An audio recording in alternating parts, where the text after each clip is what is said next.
How's it going, everybody? We are here on Wrestling Observer Radio. It is August 23rd, 2012. Figure4online.com/WrestlingObserver.com. Joined by a very special guest today, and how apropos it is. Chael Sonnen is here on the line, fresh off accepting a fight with Jon Jones for the UFC 151 event that Jon Jones turned down, forcing the cancellation of the event.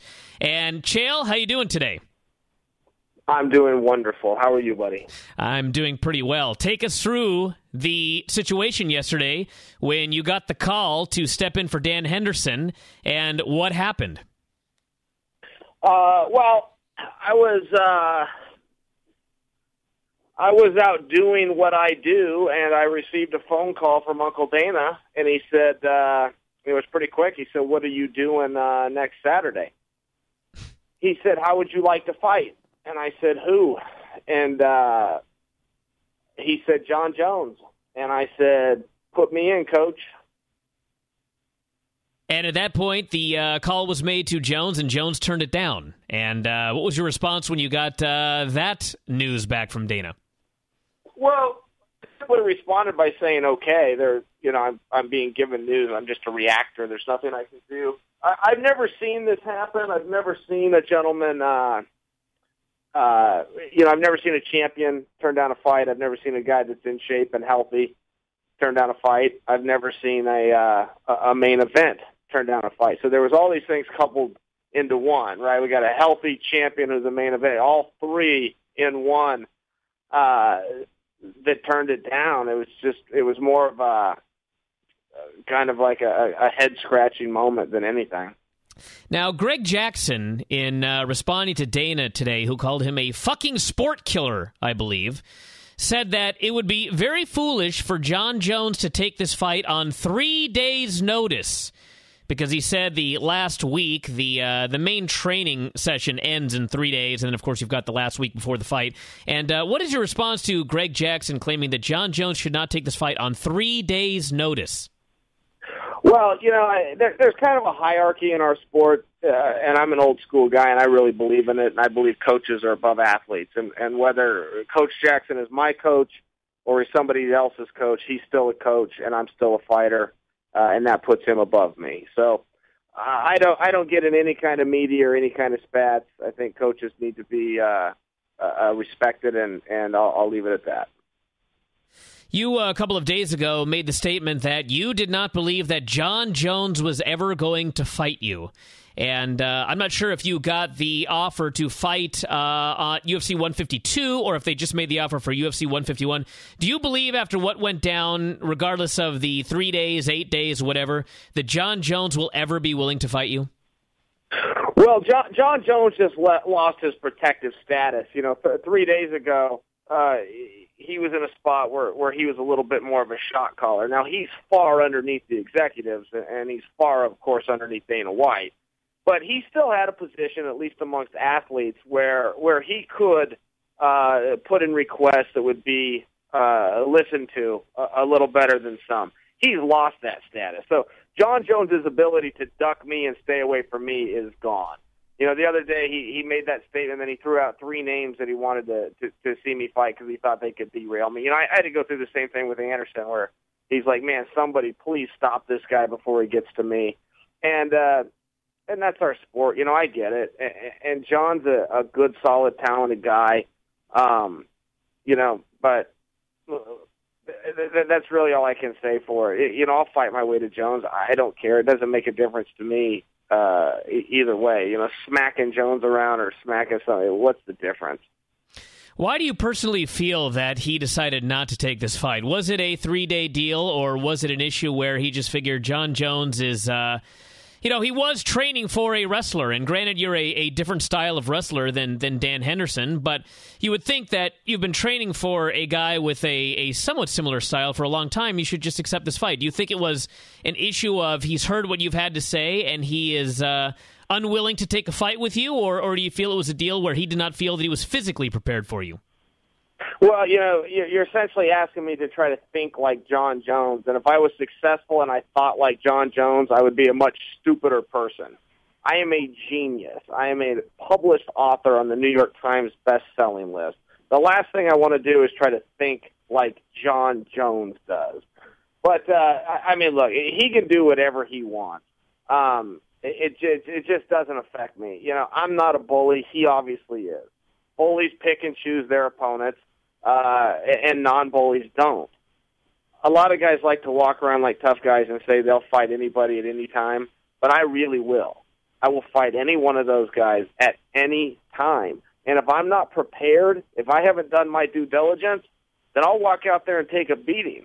But I'll take it like a man, and I'll take it either way. I'm not going to hide behind the curtain. I'm not going to hide behind anything. I'm a competitor, and if there's a competition, I'm going to go compete. And if he's not like that, and clearly he's not, okay, well, no problem. He's got his system too, and he's come pretty far. So he's welcome to have it.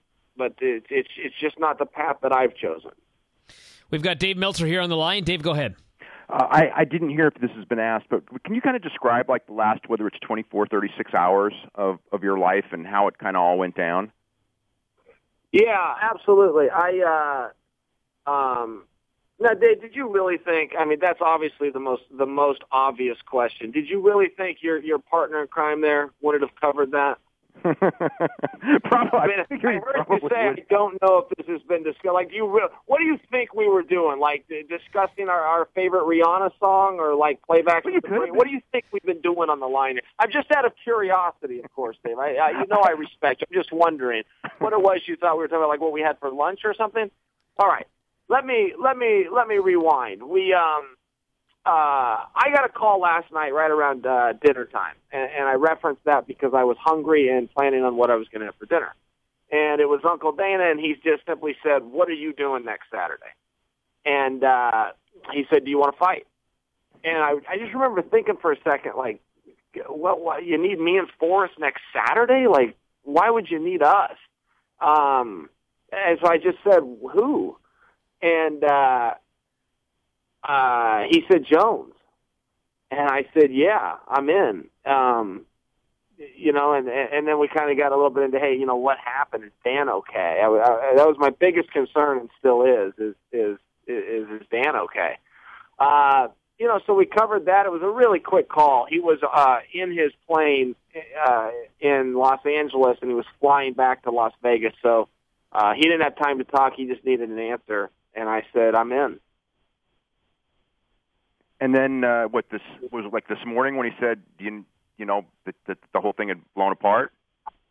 Oh, right, the second part of the story. Sorry.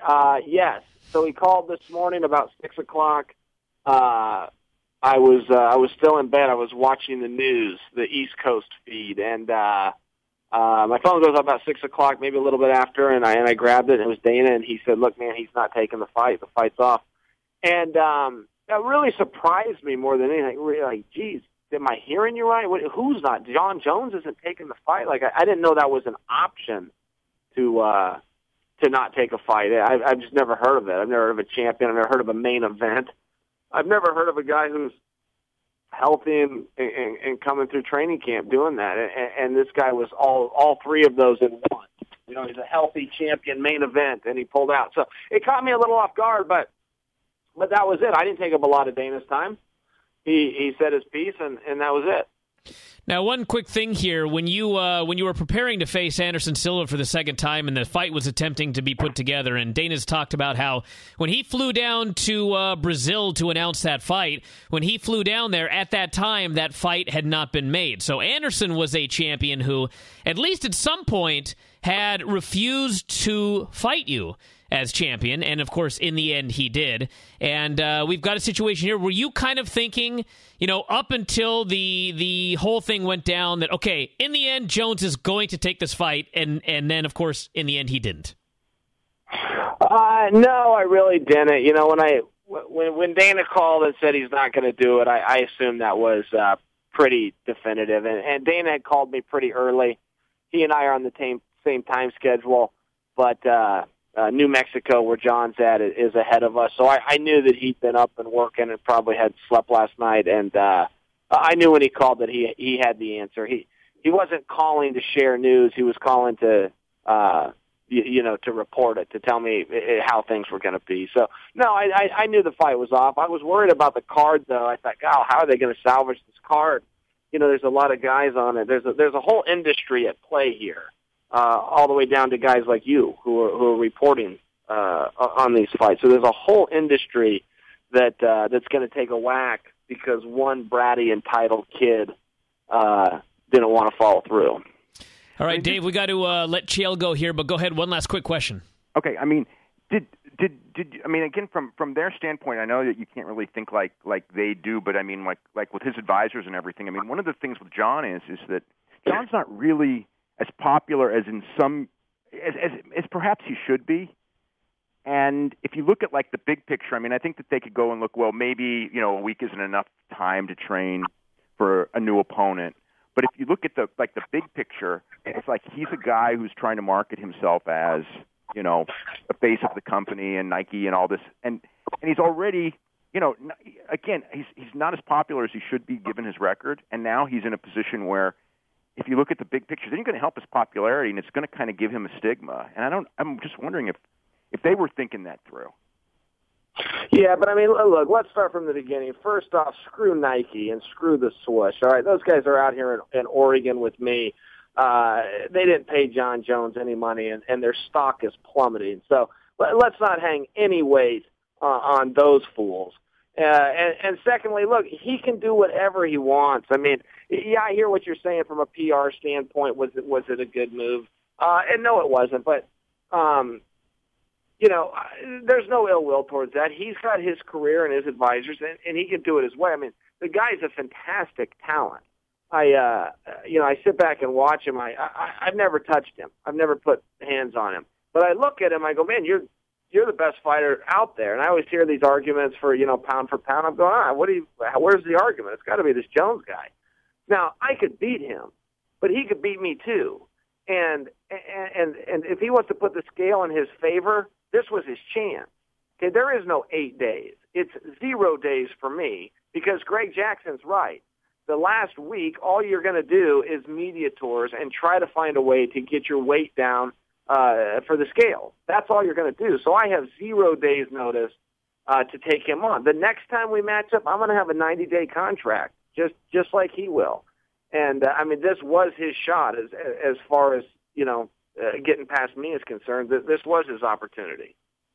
Well, Chael, I want to thank you very much for doing the show today, and sorry the way things went down, and best of luck for the fight with Forrest. I appreciate that, gentlemen. And thanks, of course, everybody, for listening. We'll be back in a few moments.